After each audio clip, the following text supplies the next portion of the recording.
Boa tarde, estudantes da primeira série do ensino médio. Estamos aqui para mais uma aula de Química. Eu sou a Daniela, vou estar moderando a aula da professora Renata, convidada aqui do Centro de Mídias. E aí, hoje a gente vai falar sobre leis das proporções fixas, tá? Então, qual habilidade que a gente vai trabalhar nessa aula? A gente vai falar sobre reconhecer que nas transformações químicas há proporções fixas entre as massas de reagentes e de produtos. Tá? Então, aqueles combinados de sempre, né? Importante vocês fazerem as anotações, realizarem as atividades propostas e utilizar o caderno do aluno aí, volume 2, tá? Então, vamos lá com a professora Renata. Boa tarde, professora. Boa tarde, Daniela. Boa tarde, alunos, professores, familiares. Sejam todos muito bem-vindos a mais uma aula de Química. Antes da gente começar, seria legal a gente lembrar um pouquinho da aula passada, que nós falamos a respeito da lei da conservação das massas. E hoje nós vamos dar continuidade, relembrando uma segunda lei, que é a lei das proporções fixas. E eu costumo dizer que a gente pode associar essa lei como a gente pensasse numa receita de bolo. Essa receita, você vai seguir, você tem a quantidade dos ingredientes. Essa proporção, cada receita vai ter a sua. Mas se você quiser fazer alguma alteração, se você quiser aumentar essa receita, se você quiser diminuir, é necessário que você siga a proporção de todos os ingredientes. É claro que é uma coisa bem simples, mas numa transformação química seria algo similar. Você tem os materiais que fazem parte da reação e qualquer alteração que for feita em um reagente ou em algum produto, você precisa levar em consideração a proporção de todos os demais. Então, a gente pode começar com os slides. Estamos combinados, como a Daniela já começou falando. Realize as atividades propostas, anote suas dúvidas, passe para os professores para que eles falem conosco no chat e utilize o caderno do aluno volume 2. Pode continuar. Agora nós vamos ter um vídeo, né, Daniela? Já é agora o vídeo? Ainda não, né? Então, a lei da conservação das massas, como eu falei no início, lembrando, num sistema fechado, então, quando não há interação do meio externo com a transformação química, não há perda, não há ganho de massa, a soma das massas dos reagentes é igual à soma das massas dos produtos. Atualmente, essa lei é mais conhecida pela lei de Lavoisier, né? Na natureza, nada se perde, nada se cria, tudo se transforma. Pode passar, por favor. Pode passar. Aqui nós vamos analisar várias experiências hoje, então a gente vai trabalhar bastante e vamos ter um momentinho para o chat também, mas vamos analisar essa primeira transformação. O cálcio reage com o oxigênio, produzindo o óxido de cálcio, mais conhecido como cal virgem. Foram realizados 2 experimentos cujos dados estão listados na tabela a seguir. Então, eu tenho o cálcio mais o oxigênio, são os 2 reagentes, produzindo o óxido de cálcio. Então, aqui eu tenho uma primeira experiência onde interagiram 40 gramas de cálcio com 16 gramas de oxigênio, produzindo 56 gramas de óxido de cálcio. Pela lei da conservação das massas, a soma 40 com 16 dá os 56 gramas dos produtos. Na segunda experiência, eu tenho 80 gramas de cálcio interagindo com 32 de oxigênio, formando 112 de óxido de cálcio. Da mesma maneira, somando as massas dos reagentes, eu tenho as massas dos produtos. Agora, na lei das proporções, além de eu saber se essas massas estão sendo conservadas, eu tenho que comparar os valores de cada elemento, de cada substância, ou fazer uma comparação entre reagentes e produtos. Por exemplo, vamos pegar aqui o cálcio. Ele inicia a primeira transformação com 40 gramas. Na segunda, ele vai para 80. Então, existe proporção entre esses 2 materiais, ou melhor, entre essas 2 experiências? A primeira 40, a segunda 80. Então, eu posso dizer que houve uma alteração, houve uma multiplicação. Eu tenho o dobro. A segunda transformação é o dobro da primeira. Mas todos os materiais têm que seguir a mesma proporção. Então, se foi multiplicado por 2 a quantidade de cálcio, oxigênio também, portanto, de 16 foi para 32, e o óxido de cálcio de 56 para 102. Pode passar. Qualquer transformação, você pode fazer essa relação entre os materiais dos reagentes, entre uma transformação e outra, entre o material e a energia, para você fazer essa proporção, essa razão que existe entre os materiais. Então, na lei das proporções constantes, nós temos que a proporção em massa das substâncias que reagem e que são produzidas numa reação é fixa, constante e invariável. Isso é muito importante, não só no dia a dia da gente, ou numa empresa, numa transformação química que aconteça num laboratório. As condições elas têm que ser levadas em consideração, as quantidades, então nada é aleatório. As transformações químicas não acontecem de maneira aleatória. Uma quantidade qualquer de materiais reage produzindo qualquer quantidade. Então existem essas proporções, como é dito na lei de Proust. Pode continuar. Aqui vamos analisar, então, agora 3. E nessa, tem alguns valores que nós vamos calcular, que pela proporção e pela conservação da massa, a gente consegue realizar o cálculo facilmente. Então, nós temos aqui. Foram realizados 3 experimentos. Os valores de X, Y, Z e W em gramas, que completam a tabela, correta e respectivamente são. Então, nós temos aqui o experimento 1, eu tenho a quantidade de cálcio, não sei qual é a quantidade de oxigênio, mas sei qual é a quantidade de óxido de cálcio formada. Pela lei da conservação das massas, eu consigo calcular. A segunda, eu não sei a quantidade de cálcio, sei que é 1 grama de oxigênio e não sei a quantidade de óxido de cálcio. Se eu sei, calculando o valor de X da primeira, eu consigo saber os valores da segunda e também vou encontrar o valor de W, que corresponde ao cálcio, no terceiro experimento. Então, essa daqui, a gente pode deixar 1 minutinho para depois a gente dar uma conferida no chat?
Retornando aqui do chat, pessoal super participando.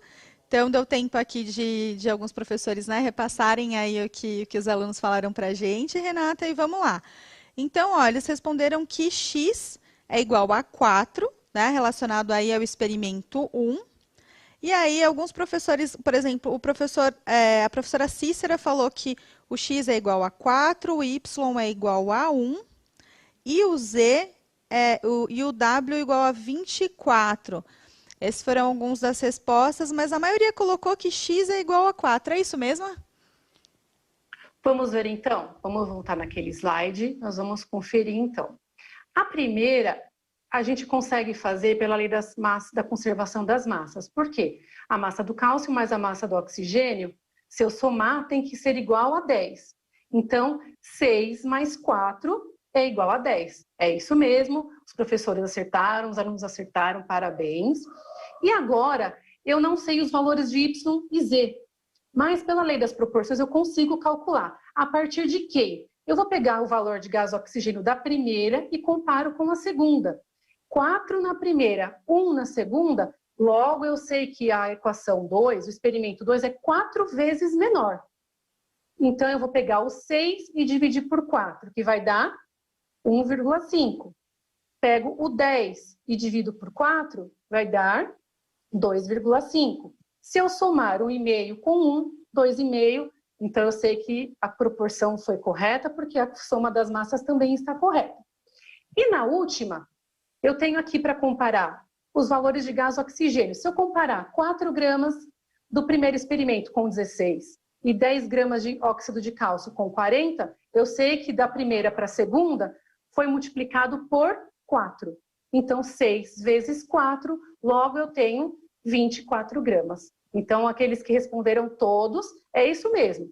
Você faz uma primeira como sendo a sua base e a partir dessa você vai conseguindo fazer as demais. Sempre de acordo com a proporção. O valor que você fizer o cálculo de um dos materiais é o mesmo para todos. Não tem como fazer uma proporção diferente. Então, se foi multiplicado por 1, dividido por 1, multiplicado por 4, sei lá quanto foi. O valor é sempre igual. Pode passar, por favor. Aqui uma terceira. Você tem aqui 3 experimentos. Essa tabela a gente até vimos na aula passada também, para falar sobre a conservação das massas. Então, eu tenho o carvão interagindo com o oxigênio, produzindo dióxido de carbono, cinzas e liberando uma quantidade de energia. Aqui eu não tenho nenhuma lacuna para preencher, mas eu tenho algumas coisas para a gente levar em consideração. Primeiro, existe relação entre a quantidade de calor e a massa de reagentes e produtos envolvidos na transformação química? Como que nós vamos fazer isso? Vou pegar a primeira, vou olhando os valores. Quanto maior for a quantidade, se você for ver a primeira, o valor é o mais alto para todos os materiais, tanto dos reagentes quanto para os produtos, e a energia liberada é 1.020 quilocalorias. A segunda e a terceira, a letra B e a letra C, a quantidade de produtos e de reagentes é um pouco menor. Então, a quantidade de energia produzida também é um pouco menor. Então, além de ter a proporção entre as massas, existe também a proporção entre a quantidade de energia que é produzida. Um exemplo que eu posso citar: quanto mais materiais forem queimados numa fogueira, por exemplo, maior é a quantidade de energia que ela vai ser liberada. Quanto maior a quantidade de combustível que tem dentro de um carro, no tanque de um carro, maior a energia que ele vai proporcionar para esse veículo se locomover, para ele se movimentar. Então, a quantidade de energia também é proporcional à quantidade de reagentes. E como aqui a gente tinha reações de combustão, quanto maior for a quantidade de carvão, por exemplo, ou de um outro material combustível, maior também será a quantidade de dióxido de carbono que é produzida.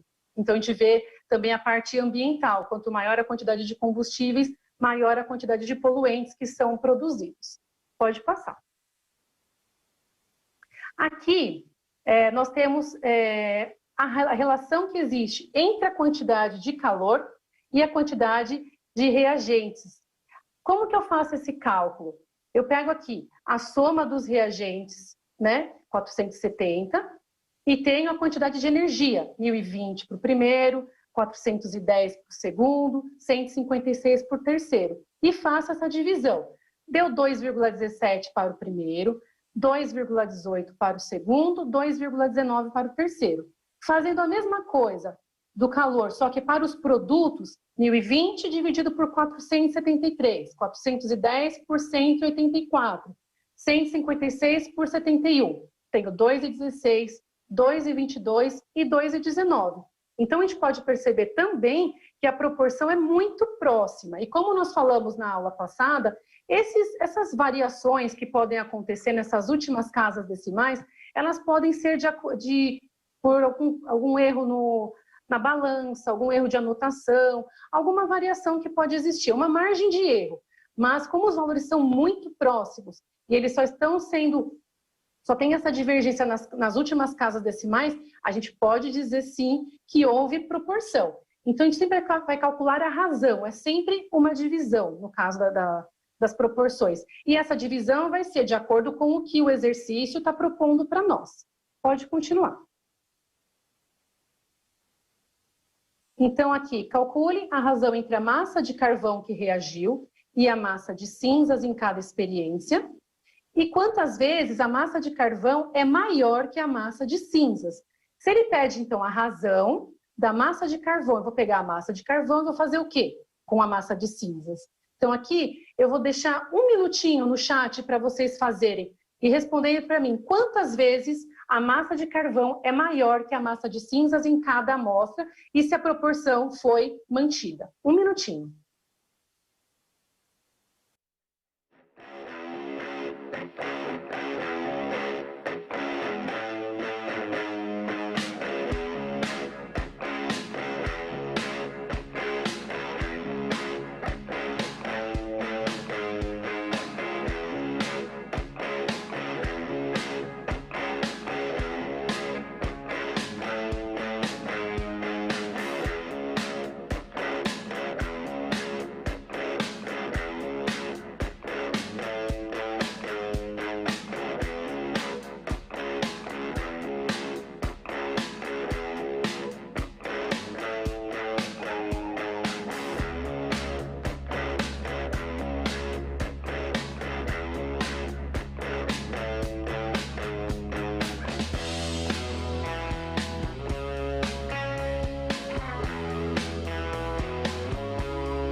Voltando aqui da interação no chat, muitas interações. Eu sei que às vezes é pouco tempo para os cálculos, né? Então depois vocês podem fazer esses cálculos com mais calma, mais tranquilamente, conferindo com os professores de vocês, né? Então a gente não consegue deixar muito tempo para vocês fazerem cada um dos cálculos, tá? A maioria aqui respondeu, por exemplo, a professora Aline falou que em A 4.8, B 5 e C 4.6. O professor Caio, a professora Fernanda, a professora Ana Paula, aí repassando, né, as informações dos alunos, falaram que é aproximadamente 5 vezes. E aí, Pro Renata, como que eles estão no caminho certo? Responderam certo? Conta pra gente. Sim, eles estão no caminho certo, sim, com certeza. E como a Daniela falou, não temos tempo de fazer todos os cálculos, né? Mas com o tempo vocês vão voltar nos exercícios, vocês conseguem fazer. Então vamos voltar lá no slide para ver o cálculo, para quem não conseguiu fazer, para quem fez só alguns. Então, para saber a razão, nós temos que fazer a divisão entre a massa de carvão e a massa de cinzas que foi formada. Como que eu vou fazer então? Pode passar. Eu vou pegar então o valor da massa de carvão de cada um, 150, 60 e 23 gramas. E a massa de cinzas, 31, 12 e 5 gramas. Logo de cara, a gente pode perceber que esses valores eles são proporcionais, porque à medida que a massa de carvão diminui, a massa de cinzas também diminui. Então, fazendo essa divisão, eu tenho o resultado de 4,8 para o primeiro, 5 para o segundo e 4,6 para o terceiro. Então, a razão que existe entre a quantidade de massa de carvão e de cinzas, podemos dizer sim que é aproximadamente 5. Então, a gente pode dizer que a massa de carvão nesse experimento, ou nesses experimentos, é 5 vezes maior do que a massa de cinzas produzida. Então, num experimento que a gente pode querer prever alguma coisa, eu quero saber o quanto vai ser produzido de um determinado material, ou quanto eu deveria utilizar para eu ter uma quantidade final X, eu consigo usar através da lei das proporções. Eu consigo aqui, eu poderia pensar numa experiência D, e eu saber, olha, se eu partisse de 300 gramas, eu saberia praticamente quanto eu teria de massas de cinzas produzidas, levando em consideração que uma é 5 vezes maior do que a outra. Pode continuar, Daniela. Então, como são dados experimentais, eles não são, como eu disse antes, eles não são idênticos, mas a proporção é muito próxima, o valor é bastante próximo. Agora é a vez de vocês. Então, mais um tempinho para vocês responderem. Analise a tabela 2.2, referente a dados obtidos experimentalmente na queima do enxofre. Então, mais uma reação de combustão. Responda as questões a seguir. Então, nós vamos ali. Experiência A, B e C. Tem as massas iniciais em gramas do enxofre e do gás oxigênio, que são os nossos reagentes. E tem a massa final do dióxido de enxofre, que é o nosso produto. Então, a letra A. Comparando a soma das massas iniciais com a soma das massas finais da tabela 2.2, você afirma que houve conservação da massa? Então, vamos voltar um pouquinho, lembrar o que é a lei da conservação da massa. E essa daqui, um minutinho para vocês fazerem, para saber se houve ou não conservação da massa. Vamos lá, um minuto.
Voltando aqui de mais uma interação, todo mundo participando bastante. E vamos lá, a maioria respondeu, aliás, aqui de todos que eu olhei, a professora Sueli disse que houve conservação da massa, a professora Aline, professor Davi, professor José Carlos. Todo mundo aqui, Renata, falou para a gente que houve aí, então, conservação das massas. Conta para a gente. Então, vamos ver se houve mesmo, se eles estão certos. Vamos voltar lá no slide.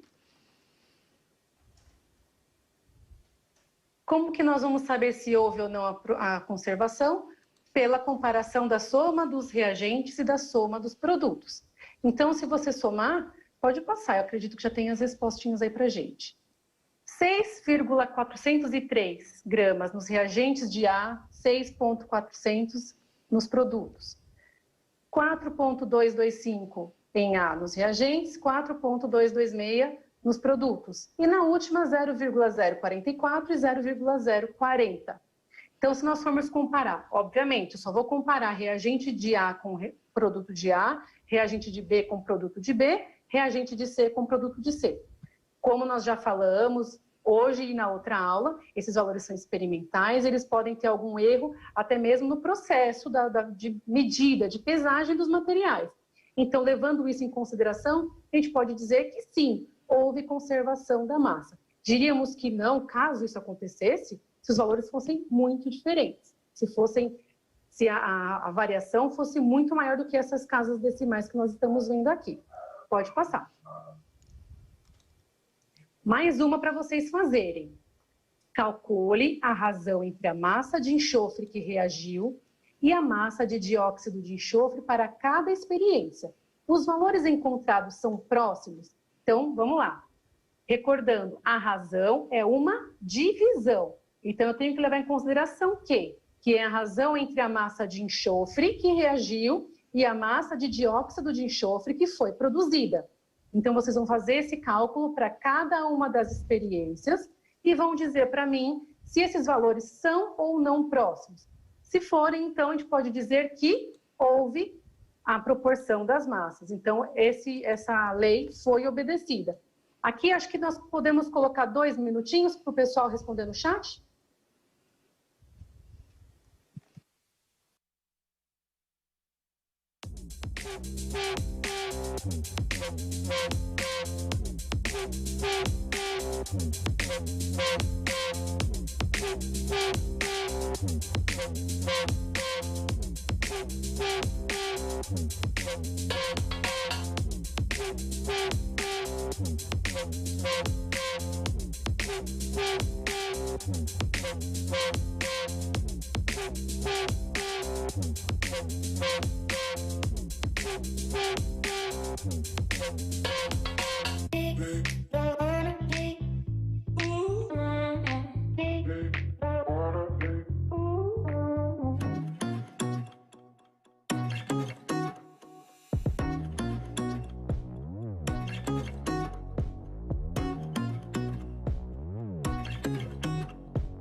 Voltando aqui de mais uma interação, e aí os alunos super participando aqui.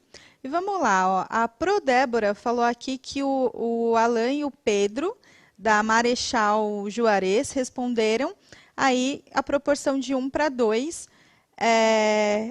A Proaline respondeu aqui A 0,5, B 0,49, C 0,55.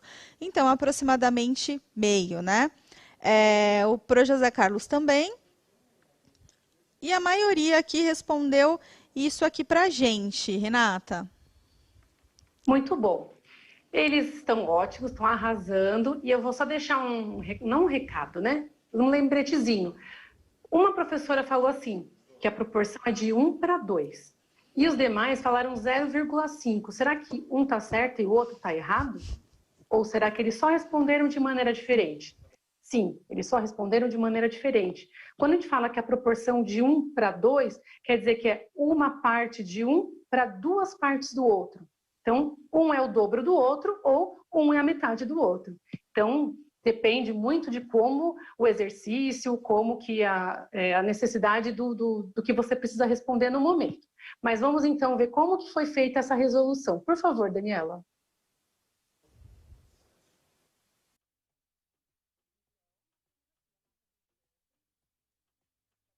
parte de cima, porque a razão é dele para a massa de dióxido de enxofre.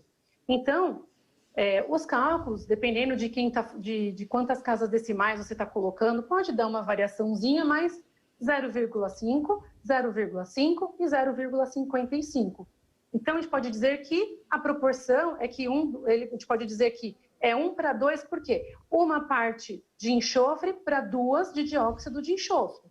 Ou nós vamos dizer que a massa de enxofre vai ser a metade da de dióxido de enxofre, ou ainda que a massa do dióxido de enxofre é o dobro da massa do enxofre.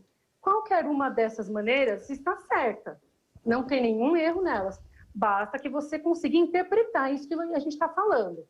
Quem é o dobro de quem é a metade de quem, ou 1 para 1, 1 para 2, ou assim por diante. Podemos continuar. Então, a gente vai retomar aqui, e aí no finalzinho a gente abre novamente o chat para que o pessoal coloque as dúvidas, sugestões, ainda aquilo que ficou pendente em alguma questão anterior. Então, lei das proporções fixas, lembrem sempre dessa palavra, é fixa. Então, como eu falei, vou falar mais uma vez, as proporções elas vão ser iguais para todos os materiais que fizerem parte da transformação. Ninguém é isento. O que for levado em consideração para um é igual para os demais. Como eu falei no começo da aula, uma receita de bolo, por exemplo. Então, se eu alterar um dos ingredientes, eu tenho que fazer alteração em todos. Outra coisa, a proporção entre os reagentes, a proporção entre os produtos, ou entre reagentes, produtos e energia. Eu consigo fazer essa proporção calculando a razão, mas eu sempre vou ter que prestar atenção em quê? É a razão de qual material para qual material. É a reação entre a massa dos reagentes para todos os produtos? Ou é só de um reagente para um produto? Ou é entre os reagentes e a quantidade de energia? Não importa, é sempre uma divisão. Eu vou colocar na parte de cima o primeiro elemento, ou a primeira substância que for falada ou for mencionada no exercício, e embaixo é a razão de quem em relação a quem. As transformações químicas têm proporções fixas entre as massas de reagentes e de produtos. Talvez a gente possa ver uma diferençazinha no exercício, achar que não está sendo seguida essa proporção, de repente no exercício que envolver excesso. Como a gente viu, até alguns professores mencionaram na aula passada, a gente pode também pensar nas reações que envolvem excesso. Por quê? Quando envolve excesso, um dos materiais não reagiu por completo. Então, esse detalhe do excesso, a gente tem que levar em consideração também. Então, foi colocada uma quantidade maior de um dos reagentes. Então, o produto que vai ser formado, ele é em relação não a toda a massa do reagente, e sim só a proporção que reagiu nessa reação. Uma outra parte, é necessário que a gente até fique sabendo, olha, há excesso de tal, ou dá para a gente fazer uma proporção, levando em consideração, de repente, duas equações para fazer essa comparação. E, por último, a relação da massa, da quantidade de calor envolvidos nas transformações químicas com as massas de reagentes e produtos. Então, não é só a relação que existe entre valores calculados de massa, mas também a quantidade de energia. Então, eu consigo transpor isso também para quanto de energia vai ser liberada na queima de tantos quilogramas de um determinado material. Se eu encher o meu tanque de combustível e a quantidade é X, todo esse material, todo esse combustível for queimado, eu sei mais ou menos o valor de quanto de energia vai ser produzido no final. Eu posso comparar a queima de diferentes combustíveis usando valores de uma tabela e eu consigo saber a proporção. Se eu tiver a mesma quantidade de dois combustíveis e eu sei qual é a proporção de gramas, por exemplo, 1 grama do combustível A produz X, 1 grama do combustível B produz Y. Então, eu consigo fazer um cálculo, e se ao invés de 1 grama eu quiser fazer a queima de 1 tonelada, eu consigo saber proporcionalmente a quantidade de energia que vai ser produzida, consigo saber a quantidade de gases que vão ser produzidos, a quantidade de reagentes e produtos que estão em consonância. Tudo bem? O próximo slide, por favor. Aí nós vamos deixar uns minutinhos, 2 minutinhos para a gente realizar aqui uma interação para vocês trazerem as possíveis dúvidas, algo que tenha ficado aí meio difícil ainda de entender. Então, 2 minutinhos no chat, pode ser?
Voltando aqui do chat, ótimos comentários aqui, Renata, sobre a aula.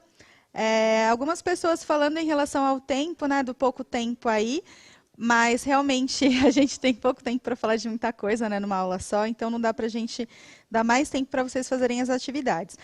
A professora Juliana falou que a Liana do primeiro B da PEI Lelis Ito gabaritou todas, tá de parabéns. O professor Francisco falou que você tem uma ótima didática e está explicando muito bem, e parabéns. E, no geral, o pessoal falou um pouquinho do tempo, mas não veio nenhuma dúvida específica. Renata? Eu fico muito feliz da interação, fico feliz que os alunos estejam participando, estejam entendendo. Eu acho que o mais legal em qualquer aula, eu gosto de dizer sempre assim, não adianta a gente entender o cálculo, entender como faz, seguir um passo a passo, se a gente também não entender para que serve. Então é interessante a gente tentar transpor isso para a nossa vida, pensar em exemplos. Então eu falei aqui sobre os combustíveis, falei sobre uma receita de bolo.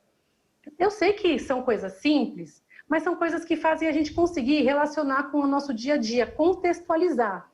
Então, sempre que vocês forem fazer um exercício, tentem também relacionar, trazer isso para a vida de vocês, para fazer sentido realmente, para que vocês aprendam de uma maneira significativa. E eu espero realmente que vocês estejam acompanhando. Parabéns para todos que estão aí gabaritando, muito legal isso, parabéns mesmo. E caso vocês tenham mais alguma dúvida, a gente tem aqui no final a avaliação, vocês podem deixar. E aí, no caso do tempo, infelizmente não temos como dar mais tempo, porque temos bastante conteúdo. Mas muito obrigada pela participação de vocês nessa aula. Obrigada, Renata, pela participação aqui com a gente no Centro de Mídias. Foi incrível essa aula. E fica aí para vocês, gente, o QR Code para vocês avaliarem essa aula. E nós agradecemos. Até a próxima. Obrigada.